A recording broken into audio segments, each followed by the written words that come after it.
Praise be to God. Daily One Missionary Biography. Today's missionary, Bishop Daniel Corey. Year of birth 10-4-1777. Year of death 5-2-1837. Country, England. Place of vision, India. Daniel Corey was an English Anglican priest and bishop who came to India with a great vision.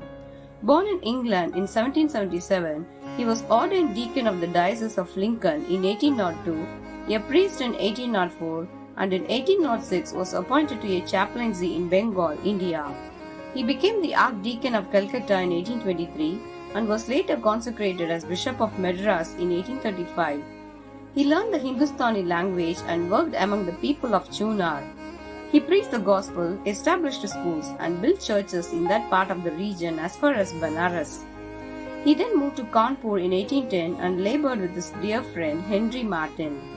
There, he severely fell ill. Though he moved to Calcutta for his physical recovery, he did not look back in his ministry. He also worked among the Muslim locals and led them to Christ. In 1812, he was married to Elizabeth, whose spiritual determination and pure affection helped him a great deal in his ministry. Both of them served in Agra for 2 years, where the word of God prospered and churches were established with a native congregation. His severe liver illness returned, due to which he had to return to his native land for medical treatment. But his zeal for his Hindustani brothers compelled him to come back to India and continue his ministry in Calcutta, Banaras, Buxar, and Chunar. He was later consecrated as Bishop of Madras in 1935, where he served till his last breath. During that period, he worked hard to bring peace among troubled churches in Tanjore and Tirunelveli. He built schools and churches and trained several young men for the ministry.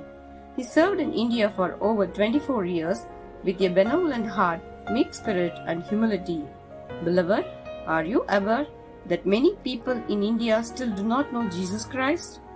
God bless you.